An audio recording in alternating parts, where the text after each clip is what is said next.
Алдыңғы сабақта personal pronouns'ың екі түрі бар деген болатынбыз. Subject және object. Subject'ті толық қарастырдық, ал енді бүгінгі тақырып object pronouns болады. Жалпы object'тің өзі толықтауыш деген мағынаны білдіреді. Оны сіздер толыққанды сөйлемдерде жиі кездестіретін боласыздар. Ал енді ол pronouns-пен қосылып object pronouns толықтауыш есімдіктер дегенді білдіреді. Яғни ол бізде сөйлемде іс-әрекетті қабылдаушы ретінде қолданылады. Алдыңғы сабақта subject іс-әрекетті жасаушы главный болса, бұл жерде керісінше іс-әрекетті қабылдаушы ретінде жұмыс жасайды. Бірақ та барлығына ортақ не нәрсе? Олар зат есімнің орнына қолданылатын сөздер. Қазір subject пен object'тің арасында сөздердің кейбір ұқсастықтарын байқайсыздар. Бәріміз бірге назар аударайық. Осы кестеде сіздер subject пен pronouns'ты толықтай көріп шыға аласыздар. Және бұл жерде алғашқы болатыны әрине me. Бұның бізде subject түрі I болған болатын, мен главный деп. А бұл жерде уже мені деп тұр. Тура қабылдаушының рөлінде тұр. Кеттік. Me, мені, you, сені. Бірақ та дәл осы you сөзі subject'та да, object'та да мүлдем өзгермейді. You қалпында қала береді. Келесі, him, оны, яғни ер адамға айтамыз. Her, оны, әйел адамға. It, оны, заттарға.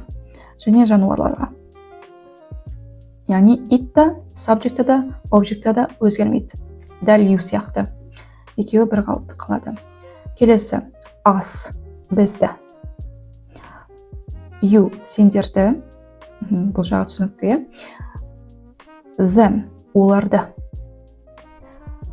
Great. Бар болған осы. Object'тің түрі осымен шектеледі. Тура subject сияқты. Дәл осы кестені сіздер жаттап болсаңыздар жеткілікті. Әрі қаратай барлығы жеңіл. Енді осыны сөйлем ретінде қарастырайықшы. Не арқылы бұлар бір-бірінен ерекшеленеді? Қарайық, сөйлемде I see him. Мен оны көремін. I деп тұрғаныңыз ол subject. Ал him деп тұрғаныңыз object. Яғни, бұл жерде subject іс-әрекетті жасап тұр, ал him іс-әрекетті қабылдап тұр. Байқасаңыздар, ол емес, сіз көріп тұрсыз ғой оны. Яғни, іс-әрекетті жасап тұрған мен оны көріп тұрмын. Ал ол менің көргенімді не істеп тұр? Қабылдап тұр, Уақытты өзіне алып тұр. Келесі сөз she likes us. Енді осы жерде сұрақ. Кімді жақсы көреді? She ма? Әлде us ба? Әрине she. Себебі біріншіден бұл сөз сөйлемнің басында тұр. Және she'дің өзінің аудармасы да ол дегенді білдіреді. Яғни ол жақсы көреді. А кімді жақсы көреді? Бізді жақсы көреді. Көрдіңіздер ма? Толықтырып тұр us арқылы. Және жаңағы she деген сөздің, яғни subject'тің іс-әрекетін тоже өзіне қабылдап тұр. Видеоны паузаға қойып, жақсылап көзбен анализ жасап шығайық. Мысалы, бізде алдында айтқандай SVO ережесі бар. Subject, verb, object. Оны да осы жерден көре аламыз. She деп тұрғанымыз subject, главный. Likes, like деген жалпы жақсы көру ғой, ол бізде іс-әрекет. Яғни ол verb, етістік. Us, object. Мысалы, сіздер she likes деп тоқтата салуларыңызға болады ғой. Бірақ та сізді тыңдап тұрған адам кейде сұрақтар пайда болады. Не үшін, кімді, қалай деген. Сол сіздің сөйлеміңізді толықтырып, сондай қосымша сұрақтарға жауап беретін сөздер, олар objecттар. И біз сол object'тің именно object pronouns'ын қарап жатырмыз қазір. Мысалы, she likes, ол жақсы көреді. Толық емес мағына.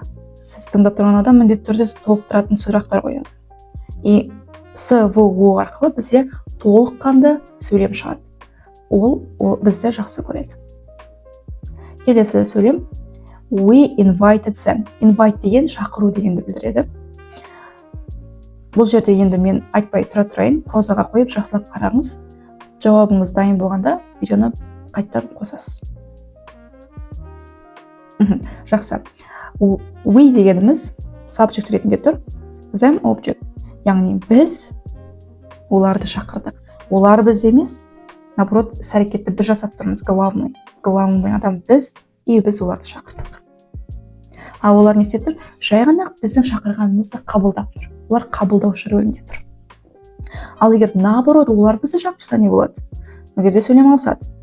Them емес, сөздің басына олар they болып ауысады, иә? Олар they invited us. Потому что we деген сөздің объекттері us болады. Онда уже біз наоборот олардың шақыруын қабылдаушы болып қаламыз. Давайте қайтадан повторяю. They invited us. Олар бізді шақырды. Ал если былай болса, we invited them, біз оларды шақырдық. Great. Соңғы, he called me. Ол маған хабарласты. Мен емес, ол хабарласты. Ал мен оның хабарын просто алдым, қабылдадым. Окей?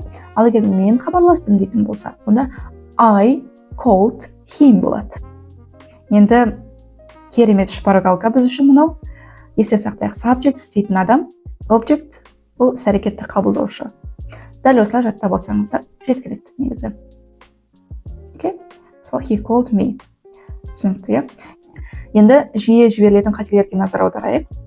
Көбісі дәл object'тің сөзін, жаңағы me, him дегендерді алады да subject'тің орнына қоя салады.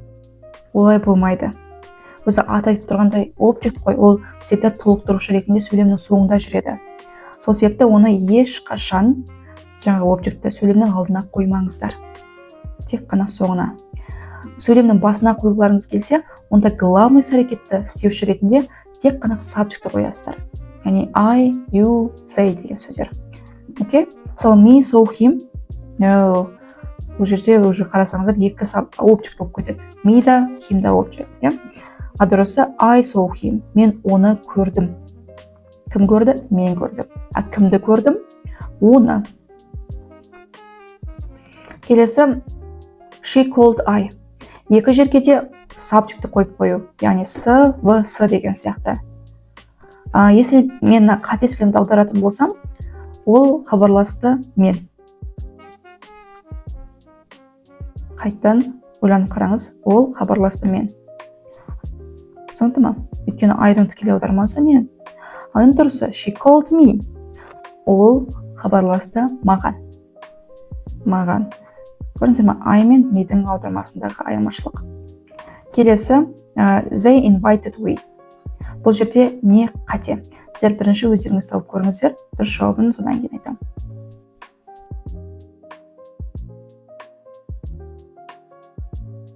Екі жерде де subject қолданып тұр, they да subject, we да subject. Дұрыс варианты they invited us. Молодцы, өте дұрыс. Және де object pronouns бізде preposition мен де көп жүреді. Жалпы prepositionға біз жеке сабақ арнаймыз. Қазірше кейбір түрлерін бірге меңгере тұрайық. Жалпы preposition дегеніміз орынды, уақытты көрсететін сөздер. Яғни бұл object сөйлемнің соңында деді қой. Сол кезде сөйлемнің соңында болғанда именно осы preposition сөздерден кейін келеді. Мысалы, this gift is for me. For дегені бізде preposition. Яғни біздегі ға, ке деген сияқты логиканы береді. Сонда мына сыйлық мен үшін, немесе мына сыйлық маған. Окей? То есть, for'ды біз екі мағынада жаңағы мен айтқан қанкен, немесе үшін деген логиканы береді. Окей? Бірақ та бұны біз ешқашан prepositionның алдына қойып қоймаймыз. Соны есте сақтайық. Бұл тақырыпты жеке өткен кезде тоже сіздерге түсініктірек болады. Келесі, he is talking to her. Ол онымен сөйлесіп жатыр. To деген жалпы бағытты білдіреді. Кімге қарап сөйлеп жатқандарыңыз айтқан кезде to'ді қолданасыздар. Яғни маған, оған, саған деген сияқты. Окей? Бұл жерде де есеп тұр. Бұл жерде де prepositionнан кейін тұр, иә? Жалпы бұл жерде былай ғой, қазақ тілінде жинақтар главный сөзден кейін келеді ғой. Маған, қан, деп. Ал ағылшын тілінде наоборот басқаша.